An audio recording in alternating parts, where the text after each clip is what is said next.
우리 훌륭하신 신광교회 성도님들은 전혀 그런 적이 없으시겠지만 저는 가끔 이런 일을 마주하곤 합니다. 여기서 가끔이라 함은 평소엔 그런 일이 전혀 없으나 희박한 확률로 저에게 이런 일이 발생한다라는 뜻입니다.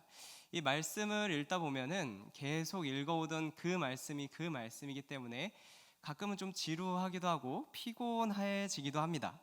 그래서 통독을 하다가 지루해질 때면 저는 색다른 방법을 시도하곤 하는데요.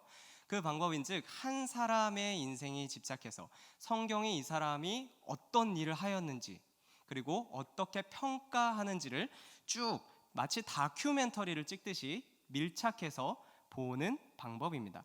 다시 이렇게 성경을 읽고 나면 성경이 재미있어질 수가 없고 다시 우리를 향한 성경을 통해서 들려주시는 하나님의 뜻을 발견할 수 있게 됩니다.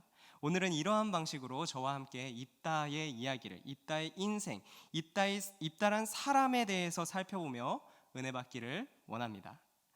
입다의 이름의 뜻은 그가 열다라는 것입니다. 그가 오픈하다라는 뜻입니다. 입다는 당시 외적의 침입으로부터 우리 민족을 보호하고 구원한 그 평화의 시대를 연 것으로 유명합니다. 그의 이름처럼 그의 뜻을 평생에 이룬 사람으로 유명합니다. 그러나 그의 태생은 그의 이름과는 다르게 그다지 대차지도 않았고 그렇게 고결하게 시작하지만은 못합니다. 왜냐하면 입다는 기생으로부터, 말을 좀 세게 하면 죄송합니다, 창녀로부터 태어난 아들이기 때문입니다.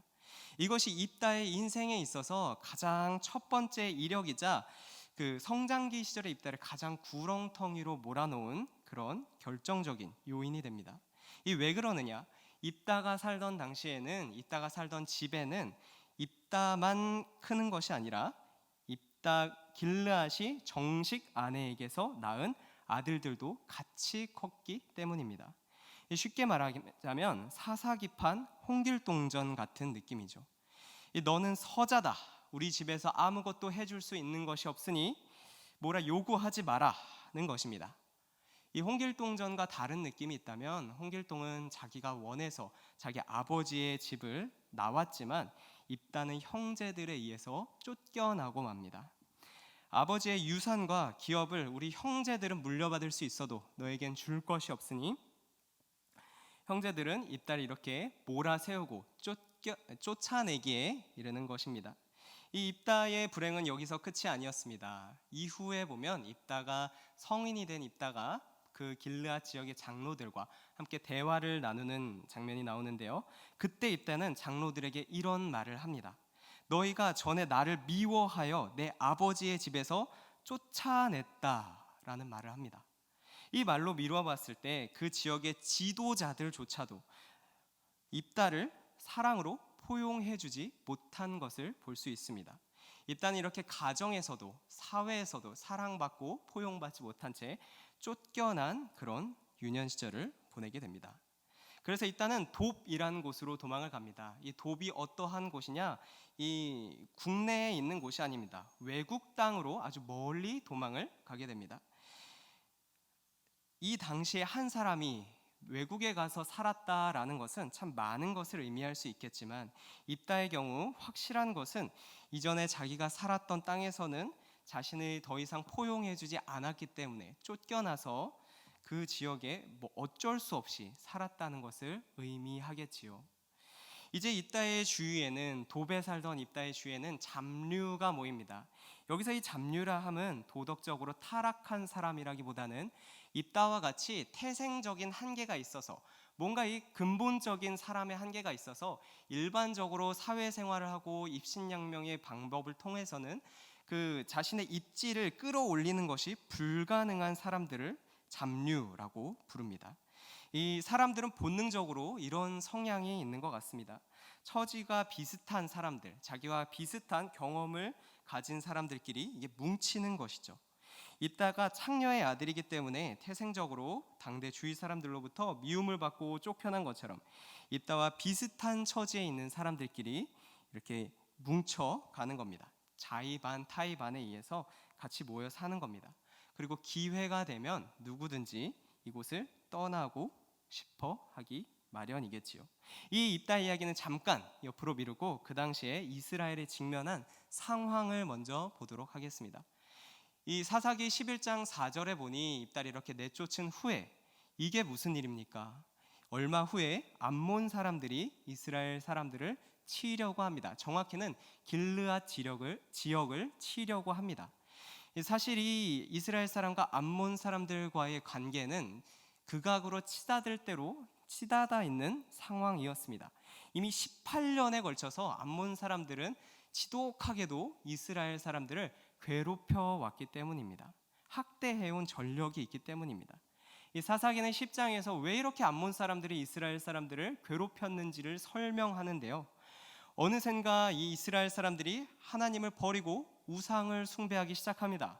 그러자 하나님께서는 이 이스라엘 사람들을 이방 민족의 손에 넘기십니다. 우상 숭배에 대한 합당한 벌로서 암몬 사람들에 의해 이스라엘 백성들은 이렇게 심판을 받고 있는 것입니다. 이 원문을 보면 부서지는 듯한 느낌의 박살나는 듯한 아주 심각한 그런 고통을 받고 있는 이스라엘의 모습을 볼 수 있습니다. 그러나 어느 순간에 이스라엘 백성들이 다시 정신을 차립니다. 그리고 하나님께 기도합니다. 자신의 모든 우상을 제하여 버리고 다시 하나님만 찾겠다고 그렇게 고백하며 나옵니다. 하나님께서는 지난번에도 내가 너를 구원해 도와줬지만 이번에도 그럴까 보냐 하고 말은 하셨지만 이스라엘의 이런 모습을 보며 마음에 근심하였다라고 나와 있습니다. 이 참 패역한 이스라엘, 같은 실수를 반복하고 똑같은 욕심을 부리는 이스라엘이지만 그 이스라엘을 사랑하시는 하나님께서는 도저히 이스라엘을 내칠 수 없는 그 사랑의 마음이 부글부글 이끌고 있는 것을 보여줍니다. 바로 이러한 상황 속에서 오늘의 전쟁이 벌어진 것입니다. 이스라엘 사람들, 아까 얘기한 것처럼 정확히 얘기해서 전쟁이 일어난 지역의 길르앗 사람들은 이제 군대를 소집하고 전쟁을 치를 매우 훌륭한 인재를 영입해야만 합니다. 18년 동안 있는 대로 없는 대로 괴롭힘을 받고 착취를 당해왔기 때문에 이번 전쟁에서까지 져버린다면 앞으로 어떤 고난과 수모가 그들을 기다리고 있을지 알 수 없었기 때문에 반드시 이 전쟁을 승리로 이끌 그런 소문난 인재가 필요했는데요. 그것이 바로 오늘 성경에 나온 큰 용사 입다였습니다. 당시 입다가 쫓겨나서 살고 있었던 외국인 돕까지 찾아가서 이 길르앗 지역의 지도자들은 입다를 만나 우리를 위해 싸워달라고 부탁을 합니다. 이 꼭 전쟁에서 이겨야겠고 급한 것이죠. 길르앗의 장로들은 입다에게 이번 싸움에 군대 장관이 되어달라고 처음에 부탁을 합니다. 입다가 이 부탁을 바로 받아들였을까 했는데 입다는 그러지 않고 입다는 역시 기억력이 좋고 협상을 할 줄 아는 똑똑한 사람이었던 것 같습니다. 내가 당신들에게 받은 상처가 있는데 당신들이 힘드니까 도와달라고 하면서 그들을 거절한 것이죠. 이 지도자들은 먼 곳까지 와서 입다의 도움 없이는 돌아가지 않겠다 그런 각오로 왔겠지만 입다의 거절을 받으니 상당히 난감해했을 것입니다. 그러자 장로들은 이번에는 입다의 평생의 한을 건드립니다. 그것이 무엇이냐? 우리와 함께 싸우면 길르앗 모든 주민의 우두머리가 되게 하리라는 것입니다. 입다는 이 말을 듣고 다시 물어봅니다. 우리가 함께 싸우고 하나님께서 이기게 하시면 진짜 내가 너희들의 머리가 되겠느냐 하고 말입니다. 이렇게 의심하는 입다 앞에 지도자들은 하나님께서 우리 일의 증인이시다라고 얘기하면서 쐐기를 확실하게 박자 입다는 그 마음을 정하고 전쟁터로 돌아옵니다. 그리고 전쟁터로 오자마자 입다가 할 일은 자기가 무슨 말을 했었는지 하나님께 아뢰는 것이었다라고 성경은 소개하고 있습니다. 이 전쟁에서 반드시 이기기 위해 입다가 필요한 길르앗 지역의 사람들과 자신에게 씻을 수 없는 상처를 남겨 그들을 위해 내 재능과 목숨을 걸고 싶지 않은 이 입다의 협상 과정에서 가장 중요하게 작용을 한 게 무엇인지 보이십니까? 너가 싸움에서 이기면 우리랑 같이 싸워주면 우리의 길르앗 지역의 우두머리가 되게 해주겠다라는 것입니다. 입다는 한 번 싸우는 전쟁의 리더는 부인했지만, 그 자리는 사양했지만, 누구 좋으라고 그러라고 사양했지만 길르앗 지역의 우두머리는 되고 싶어합니다. 입다의 말과 행동을 보고 있자면 여기엔 하나님의 영광을 위하여, 이웃 사랑을 위하여 그런 면이 전혀 없습니다. 순전히 입다의 야망이죠. 입다가 나중에 하나님 앞에 이렇게 기도는 하고 아뢰기는 하지만, 하나님의 이름으로 무언가 진행되는 것 같기는 하지만, 그 이면엔 입다가 우두머리가 되기 위한 정치적인 목적을 가지고 움직인다는 것을 볼 수 있습니다. 우리 주변에도 이런 사람의 유형은 어렵지 않게 찾아볼 수 있습니다. 하나님을 믿기는 하는 것 같은데, 신앙이 있기는 한 것 같은데, 기도는 한다고 하는데, 인생의 중요한 결정은 자기 자신의 유익만을 위하여 쫓는 그런 사람 말입니다. 이 전쟁터에 나간 입다는 어떠했을까요? 과연 길르앗 지역의 지도자들이 먼 외국까지 나가서 입다를 영입해 올 그럴 가치가 있었을까요? 네, 있었습니다. 확실히 입다의 실력 하나는 기가 막혔습니다. 입다는 큰 용사였지만 단순히 싸우기만 잘한 것이 아닙니다. 외교적인 능력도, 그 언변도 뛰어났다는 걸 보여주는데요. 바로 그 이 암몬 사람들과 입다의 그 전쟁의 명분 싸움에서 그 진가가 드러납니다. 이 암몬 사람이 입다에게 서신을 보내서 먼저 이야기합니다. 너희는 왜 나의 영토를 침범하였느냐라고 말이죠. 이 길르앗 지역이 300년 넘게 잘 살고 있는 땅에 갑자기 이게 무슨 말입니까? 이 암몬 사람들의 말은 그 의미입니다. 너희가 예전에 출애굽을 할 때, 옛날에 모세의 시대 때 그 더 전에 그 땅은 우리 조상들이 살고 있었던 땅이라는 것입니다. 그리고 이제 잃어버린 우리의 영토를 수복하겠다라는 뜻으로 이 암몬 사람은 전쟁의 명분을 걸고 입다를 압박해 오는 것입니다. 입다는 어떻게 해야 합니까? 우리가 그동안 불법으로 점거를 하고 있었군요. 내년 초하루까지 우리를 집을 다 빼드리겠습니까? 하겠습니까? 이 길르앗 지역의 우두머리가 되고 싶어하는 입다는 절대 그럴 리가 없습니다. 그리고 기가 막힌 답변을 내놓습니다. 예전에 우리가 출애굽을 할 때는 우리에게 길을 비켜주지 않는 민족들에 한해서 우리는 늘 항상 돌아갔다라고 얘기를 합니다. 그런데 그런 와중에 딱 한 민족, 아모리 족속에 대해서는 우리가 돌아갔음에도 불구하고, 우리가 피해를 주지 않으려고 그 민족을 돌아갔음에도 불구하고 돌아가려는 우리의 민족을 치려고 진치고 나왔다라는 사실을 언급합니다. 하나님께서는 그런 아모리 족속을 안 좋게 보시고 전쟁 싸우게 하시고, 그리고 아모리 족속이 갖고 있는 땅을 우리에게 넘겨주셨다라는 거죠. 그리고 그들의 땅을 우리가 갖고 있고, 그 땅의 이름은 이 지역 길르앗이다라고 명백하게 밝힙니다. 길르앗은 예전에도 암몬 사람들의 땅이 아니었을 뿐더러 하나님이 우리에게 주신 땅이라는 거죠. 여기서 일단 한술 더 떠서 이제 공격을 합니다. 너희 암몬 사람은 암몬 사람들의 신 발락이 있지 않느냐? 이 전쟁은 발락이 허락한 거냐? 발락이 허락한 땅이 길르앗이냐? 이 땅을 침범하려는 너는 발람보다 더 뛰어난 사람이냐라고 공격합니다. 그래, 100번 양보해서 이 지역이 다 너희 것이라고 치자. 그러면 왜 도대체 지난 300년이나 넘게 이 지역을 수복하려고 하지 않았느냐? 이제는 하나님께서 이스라엘 자손과 암몬 자손 사이를 심판해 주기를, 판가름해 주시기를 원하노라라고 확실하게 이 암몬 사람의 명분을 덮고 이스라엘 사람들이 이 땅을 차지해야 될 이유를 밝힙니다. 이 암몬 사람들이 여기에 대고 어떻게 반박하였는지 아십니까? 반박하지 못하죠. 이 길르앗 사람들은 이따의 이런 화려한 언변 덕분에, 이런 정치적인 실력 덕분에 본격적으로 싸우기도 전에 한번 이기고 들어가는 승리를 맛보게 됩니다. 그리고 본격적으로 싸울 때도 물론 입다는 암몬 사람의 성을 20개나 쳐서 격파할 만큼 대승을 거두게 됩니다. 참 대단한 사람으로 보여집니다. 이제까지 입다는 참 태생적인 한계 때문에 그 능력이 감추어져 있던 거지, 외국 변방에서 그냥 살았던 것이지, 기회만 있다면 이렇게 충분히 본인은 실력으로서 우두머리가 될 자격이 있다고 보여준 것이죠. 결과적으로 하나님도 그를 사용하셨고 민족도 그의 실력에 의해서 구원을 받게 됩니다.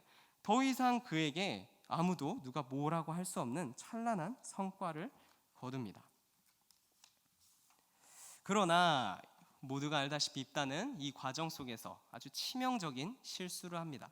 그것은 바로 싸우기 전에, 암몬 사람과 본격적으로 싸우기 전에 이 전쟁에서 자기가 이기게 된다면, 암몬 사람을 자신의 손에 붙여주신다면 하나님께 나를 맞으러 오는 첫 번째 사람을 번제물로 드린다고 서원을 해버린 것입니다. 그리고 심지어 이 전쟁이 끝나고 나서 집으로 왔을 때 입다를 맞으러 온 첫 번째 사람은 사랑하는 그의 세상 하나뿐인 딸이 그를 맞으러 오게 됩니다. 사실 여기서 번제물로 바치겠다는 말은 두 가지 입장이 갈립니다. 하나는 입자가 자신의 딸을 인신제사로 드렸다라는 것입니다. 이 상식적으로 생각해서 하나님께 번제물로 드리겠다, 그리고 딸이 그것에 대해서 많이 슬퍼하였다라는 것을 봤을 때 이것은 인신제사다라는 측면입니다. 그리고 또 다른 하나는 사무엘처럼 마치 어렸을 때서부터 결혼을 하지 않고 동정녀로 하나님께 헌신하며 살아가게 만든다라는 것입니다. 이 번제물이란 것이 히브리어 원어로 봤을 때는 제단 위에 올려놓는다라는 것이지 제단 위에 올려서 태워버린다라는 뜻은 없었다고 하며, 딸도 처녀인 까닭에 슬퍼했다라고 나오지 처녀로 죽어서 슬프다라고는 원어에는 그렇게 나와 있지 않다는 입장입니다. 이 성경의 근거가 충분하진 않게 정확히 어떤 것이 맞는지는 알 수 없지만 어찌되었든 간에 입다는 하나님의 복을 주시면 주시는 대로 순수하게 받아들이지 못하고 거기에 자신의 과도하고 성급한 열정을 끼얹은 것을 보여줍니다. 하나님께서 그냥 암몬 자손을 손에 붙여주시는데, 싸우면 이기게 하여 주시는데 입다는 너무 마음이 급하고 앞선 나머지 하나님, 제가 이 정도 하시면 하나님께서도 이 정도 역사하여 주시는 거죠 라고 성급하게 서원을 올려드리는 것이죠. 그러다가 자신의 하나밖에 없는 딸이 그 대가로 드러났고 딸을 드려야 함에 굉장히 슬퍼합니다. 이제 이 딸은 세상에서 아무런 소득 없이 자식을 낳지 못하고 그렇게 생을 마감할 수밖에 없습니다. 이 당시의 서원 기도가 중요하긴 했지만, 지켜야 하는 것은 맞지만 반드시 예외가 없었던 것은 아닙니다. 레위기 5장 4절에 보면 생각 없이 성급하게 잘못된 맹세를 했거든 반드시 속죄제를 드려 하나님께 용서를 받으라는 말씀이 나옵니다. 내가 그때 하는 말이 뭔지 모르고 성급하게 약속을 해버렸다면 속죄제를 드려서 반드시 풀어야 한다라고 말씀에 나와 있습니다. 또 민수기 30장에 보면 아내가 서원 기도를 하였어도 집에 가서 남편이 그 기도를 들어보고는, 그 내용을 들어보고는 나는 그 기도에 동의할 수 없는데 라고 표현을 하면 서원 기도는 그걸로 무효가 된다라고 나와 있습니다. 이렇게 하나님은 급하게 무엇을 모르고 막 동의하고 드린다고 하는 서원 기도에 대해서 빠져나갈 수 있는 구멍을 열어 주셨습니다. 만약에 있다가 이때라도 사람들한테 얘기하면서 하나님께 속죄제를 드리면서 내가 사실 이런 일이 있었는데 실수한 것 같습니다 라고 말했다면 소중한 딸을 지킬 수 있었을 것입니다. 하지만 입다는 그러지 않고 2달 뒤에 자신의 딸을 바치게 됩니다. 이후 입다는 이스라엘을 다스리지만 첫 번째 사사였던 에훗처럼 80년을 다스리지도 못하고, 그 다음에 나오는 드보라나 기드온처럼 40년을 다스리지도 못하고, 바로 입다 전 사사인 야엘처럼 20년을 다스리지도 못하고 고작 6년밖에 다스리지 못하고 세상을 뜨게 됩니다. 다른 사사들에 비해서 비교적 짧은 단명을 하고 인생을 떠나가게 되는 것이죠. 칼빈은 입다가 이렇게 단명한 것은 어리석고 성급한 서원에 대한 벌을 받은 것이다 라고 평가합니다. 하나님이 이 사람을 들어서 정말 쓰시기를 원하는데, 크게 사용하길 원하는데 정작 본인은 하나님에 대한 이해가 없어서 말씀의 무지에서 화를 당한 대표적인 인물이 바로 입다인 것이죠. 이 입다의 전쟁 이후의 상황도 그렇게 여유롭지는 못합니다. 승전의 소식이 들리자 옆에 있던 에브라임 지파가, 옆 동네 살던 사람들이 갑자기 협박을 하고 싸울 듯이 쳐들어갑니다. 너희들 그때 왜 전쟁에 나를 끼워주지 않았느냐라고 말도 안 되는 트집을 잡으면서 입다에게 나오는 겁니다. 입다는 내가 그때 언제 너희들을 안 불렀냐, 너희가 안 오지 않았냐라고 반박하고 변호해보지만 결국에는 그들과 싸우게 되고요. 큰 용사였던 입다는 역시 실적이 확실했던 입다는 그 싸움에서 승리를 하게 됩니다. 그리고 져서 도망가서 숨어있는 에브라임 사람들을 다 찾아냅니다. 옛날에 우리나라도 시옷과 쌍시옷을 구분을 잘 못하는, 발음을 잘 못하는 사람들이 있었죠. 이스라엘 사람들도 에브라임 사람들도 그랬던 것 같습니다. 그 쉰과 씬이라는 알파벳을 발음을 잘 못하는 것을 이용해서 너 쉽볼렛이라고 말해봐 라고 발음 테스트를 합니다. 그렇게 철저하게 에브라임 지파를 찾아내서 4만 2천 명, 동족 4만 2천 명을 죽여버립니다. 아무리 정치적으로 화근은 뿌리까지 뽑아내야 된다라고 하지만, 진리는 확실하게 챙겼지만 어떻게 이 신앙의 사람이 자기에게 불화가 있었다고 해도 숨어있는 동족을 이렇게 꼼꼼하게 찾아가면서 4만 2천 명이나 몰살해버립니까? 이런 행위는 옳지 못한 것입니다. 이 다른 학자들도 입다 이런 폭정이, 다른 동족을 향한 이런 무자비한 심판이 입다가 단명하는 주요 이유가 되었으리라고 추측하기도 합니다. 여기까지 보면 입다는 참 비극의 인물로 보입니다. 하나님은 입다를 도우사 그 태생적인 한계를 극복하게 하시고 이스라엘을 암몬 사람으로부터 구원하시는 도구로 사용하셨습니다.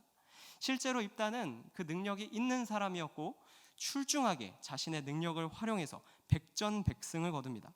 그러나 그는 자신의 성급한 결단으로 인해 그 과정 중에 하나밖에 없는 딸을 잃었고 그토록 원하던 길르앗 지역의 우두머리가 되기는 했지만 그 힘으로 나중에 동족을 무참하게 도륙해버린 인물이 됩니다.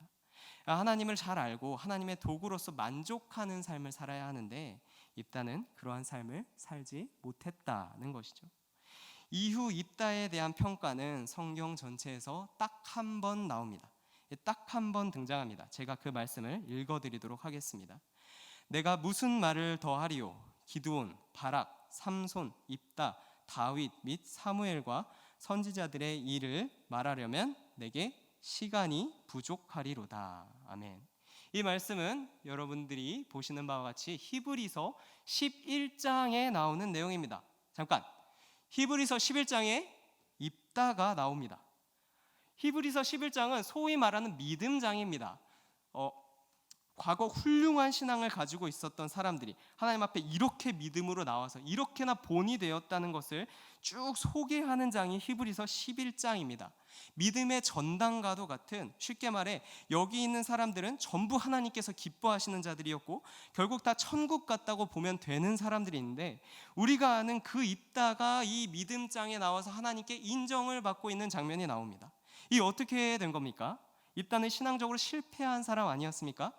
길르앗의 우두머리가 되겠다는 욕심을 숨기지 못해서 그 야망한테 잡아먹힌 사람이 아니었습니까? 하나님이 볼 때는 아니었다라는 것이죠. 믿음의 사람이었다라고 입다를 평가합니다. 이 부분은 아무리 보아도 하나님의 과한, 정말 후한 평가라고밖에 볼 수 없습니다. 입다가 그렇게 살면서 잘못한 일들이 많은데, 그렇게 주변 사람들을 불편하게 하고 괴롭게 하였는데, 그럼에도 불구하고 성령은 입다를 믿음의 사람으로 소개하는 것이죠. 재밌는 것은 성경은 그가 전쟁에서 얼마나 대승을 거두었고 그의 외교술이, 그의 언변이 얼마나 뛰어났는지를 말하면서 입다를 인정해주고 있지 않습니다. 다만 입다는 히브리서에 딱 한 번 믿음이 있었다라는 것으로 인정을 받습니다. 다른 어떤 공로로, 실력으로 인정을 받는 것이 아니라 믿음이 있었다라는 것으로 한 줄 남고 그렇게 인정을 받습니다. 이 공로, 공적, 사람들 앞에 자랑할 만한 그런 것들은 시간이 지나면 잊혀지지만 성령은 믿음의 사람으로서의 입다를 영원히 칭찬받을 만한 것으로 남겨두고 있다라는 것입니다. 오늘 이 말씀이 이 현실을 완벽하게 살아가지 못하는 성도들에게 참 위로가 되기 마련입니다. 사람은 모두가 스스로 결여된 부분이 있음을 압니다. 이 평생에 걸쳐서 그 자신의 결여된 부분을 채우기 위해서 어떨 땐 불안함을 느끼고 하고 어떨 땐 공허함을 느끼기도 하면서 필사적으로 메꾸려고 합니다. 그것이 입다의 경우처럼 자기 고향 땅에 고향 사람들에게 우두머리가 되겠다라고 하는 야심이 될 수도 있고, 또 누구는 자신의 분야에서 큰 업적을 남기려는 사람이 될 수도 있고, 또 누구는 보이는 재물을 있는 힘껏 부풀리려는 것이 될 수도 있습니다. 이 사람은 재물을 창고에 쌓아두면 그것으로 잘하였다라고 생각하는 것 같습니다. 이 공적을 놓치면 불안해합니다. 그리고 자신과 처지가 비슷한 사람들끼리 모여 서로 위로하며 더 높은 곳을 향해 오르기를 늘 박차를 가하고 그리워합니다. 그리고 세상은 완성도 있게 그 일을 공적을 쌓은 사람들에게 박수를 쳐주기 마련입니다. 그러나 하나님은 이 모든 것을 제쳐두고 믿음을 보신다는 것입니다. 그것이 비록 불완전한 믿음이라 할지라도 내가 보기에는 나는 뭐가 있어서 안 되고 또 뭐가 없으면 없는 대로 안 되고, 저 사람은 과거에 어떤 일이 있어서 안 되고, 교회가 요즘은 세상에 무슨 소리를 듣고 있기 때문에, 교회 활동들이 세상을 불편하다 뭐라 구설수에 오르기 때문에 그런 지금을 살지라도 하나님은 믿음을 고백하는 자들을 찾으시고 인정하시며 세워가십니다. 입다는 전쟁에서 이겼기 때문에 인정을 받은 것이 아니라 믿음의 사람으로서 기록되고 인정을 받습니다. 간혹 옆에서 거대한 열매를 맺는 사람들을 보면, 엄청난 성과를 세우는 사람들이 보면 위축이 되곤 합니다.